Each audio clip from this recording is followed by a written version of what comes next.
یعنی لا کی جو تمام پروویژنز ہیں وہ اپلیکیبل ہو رہی ہیں، تو 1 سال کے لیے آپ نے اس کے مطابق گرفتار کرنا ہے۔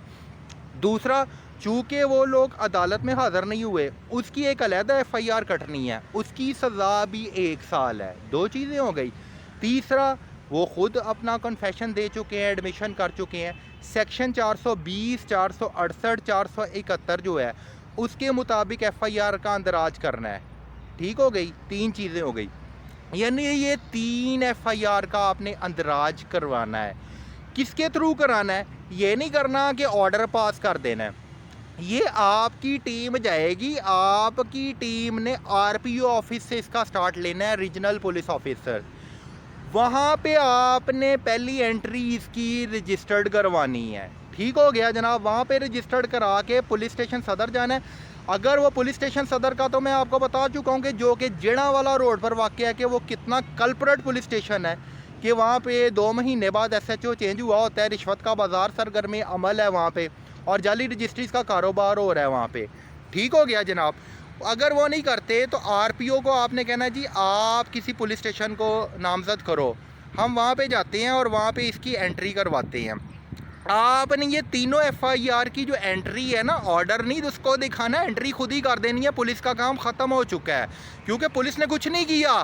اگر اس نے کرنا ہوتا تو وہ کرتے، انہوں نے کچھ نہیں کیا۔ ٹھیک ہو گیا، وہ کرنی ہے آپ نے۔ اس کے بعد آپ نے جانا ہے متعلقہ، جس طرح وہ فرض کریں جی وہ نامینیشن کر دیتا ہے سینٹرل جیل کی، جو کہ جیڑا والا روڈ پہ ہے، جہاں پہ عادی مجرمان کو رکھا جاتا ہے، ان کا رجسٹر پکڑنا ہے، انٹری کر دینی ہے، بیلف کی انٹری کر دینی ہے، ان کی پولیس فورس کو ساتھ لینا ہے، کیونکہ جج کے آرڈر کے بعد آپ کسی بھی سٹی کے پولیس اسٹیشن کی ہیلپ لے سکتے ہو اور اس کے تھرو ان کو ساتھ لے جا کے تعمیرات شروع کروا سکتے ہو۔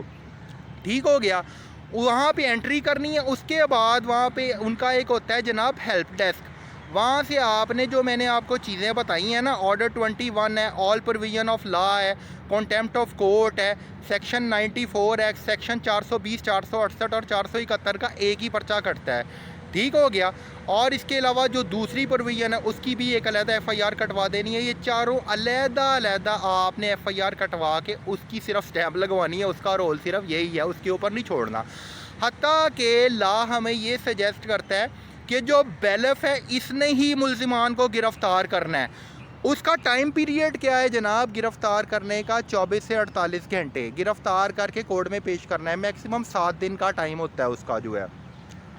اس کے علاوہ جیسا کہ اس کے اندر ہم نے مینشن کیا ہوا ہے کہ پولیس نے چونکہ ان کا ساتھ دیا ہے، 23/2 کو پولیس آفیشلز کی اپنی رپورٹ جو پنجاب سیف سٹی اتھارٹی 23/2/2022 کو جس کی ایشوئنس کر رہی ہے، اس میں وہ خود کہہ رہے ہیں کہ وہ کویا ہوا ہے، وہ رپورٹ نہیں دے رہے، وہ فیڈ بیک نہیں دے رہے، وہ ارائیول ٹائم نہیں بتا رہے، ان کا ہیڈ آفس اس چیز کی تصدیق کر رہا ہے، تو وہ ریکڈ ایشو ہوا ہے نا، وہ خود مان رہے ہوا ہے، اور لکھا ہوا ہے انہوں نے نیچے ریمارکس میں کہ جی درخواست پر کاروائی ہوگی، اور جو کاروائی ہوئی ہے وہ کچھ بھی نہیں کیا، انہوں نے رشوت لے کے چھوڑتے ہیں، وہاں ان کے ریمارکس اپنے ہی ٹیلی نہیں کر رہے۔ اسے لا کی ٹرمینالوجی میں کہتے ہیں کانٹر فیٹ سٹیٹمنٹ، یعنی پولیس کے اپنے بیانات ہی نہیں مل رہے، ایک طرف وہ کہہ رہے ہیں کیا، دوسری طرف وہ کہہ رہے ہیں نہیں کیا۔ تو پولیس آفیشلز کے خلاف بھی آپ نے یہ جو میں نے آپ کو اوپر درج شدہ چیزیں بتائی ہیں نا، اس کی ایف آئی آر کاٹنی ہے، نہ صرف کاٹنی ہے، لے کے آنا ہے۔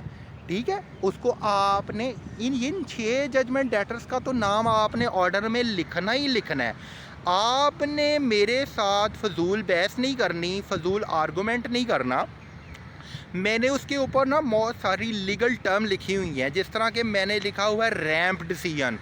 ریمپ کا مطلب ہوتا ہے ان 6 کے علاوہ ان کے سپورٹرز کے خلاف، یعنی نامعلوم افراد کے خلاف بھی آپ نے ایف آئی آر کاٹنی ہے۔ یہ نہیں لکھ دینا، ان کی تعداد نہیں مخصوص کر دینی، سمجھ آ رہی ہے میری بات کی؟ نامعلوم افراد کے خلاف بھی آپ نے ایف آئی آر کاٹ دینی ہے، ٹھیک ہے۔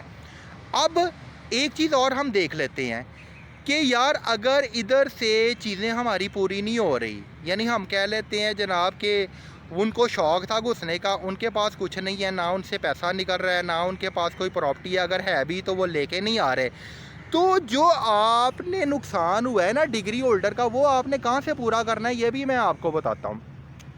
ظاہری بات ہے کہ پولیس نے ان کے سپورٹر کا رول پلے کیا ہے نا، پولیس نے ان کے فیسیلیٹیٹر کا رول پلے کیا ہے۔ تو جیسے جیسے ان کی میں نے پراپرٹی کے ڈاکومنٹس فل کرنے ہیں یا پرفارما فل کر کے جمع کرانا ہے نا، جس پہ جج کی اسٹیمپ لگوانی ہے اسٹیپ بائی اسٹیپ اس کے آرڈر کے بعد جو ہے، تو اس میں پولیس والوں کی پراپرٹی آپ نے اٹیچ کرنی ہے یا نیٹ کیش ان سے لینا ہے، جتنوں کے میں نے نام دوں گا، 1 سے لینا ہے، 10 سے لینا ہے، جن لوگوں نے نہیں کاٹی، چاہے وہ جس ڈیزگنیشن پہ مرضی رہے ہوئے ہیں، یہاں پہ ہیں یا جس سٹی میں بھی جاب کر رہے ہیں، یا کچھ ریٹائرڈ ہو گئے ہیں، اس کی ریزن بھی میں آپ کے ساتھ شیئر کرتا ہوں۔ چارٹرڈ میں واضح طور پہ پالیسی میں لکھا ہوا ہے کہ اگر ایک بندہ ریٹائرڈ بھی ہو گیا ہے نا، تو اس نے اپنے دور کا جو غلط کام کی ہے اس کو پے آف کر کے ہی جانا پڑنا ہے۔ میری بات سمجھ رہے ہیں؟ اس کی نہیں تو پینشن سٹاپ ہو جانی ہے، اس کی گریجوٹی سٹاپ ہو جانی ہے۔ اس طرح آپ نے یہ سارے پروسیجر کو، اور اس کے علاوہ جو دیگر میں نے چیزیں لکھی ہیں اور میں آپ کو ایکسپلین کروں گا، وہ آپ نے دینی ہے۔ کوئی لیم ایکسکیوز نہیں دینا، کوئی ڈرافٹنگ کی آپ نے غلطی نہیں کرنی، اور کم از کم نا 5 سے 7 مرتبہ پڑھنا۔ اگر آپ کو انگلش ڈرافٹنگ میں پرابلم پیش آ رہی ہے نا، تو کسی کی ہیلپ لے لینا، یا سیدھا ایک ہی لفظ لکھ دینا، all judgement debtors and others, supporters لکھ دینا ہے، اینڈ ان نون پرسنس لکھ دینا، اینڈ ریم ڈیسیجن فیلو۔ ریم کا مطلب ہوتا ہے جو تمام لوگوں کے اوپر اپلیکیبل ہوتا ہے، ٹھیک ہے؟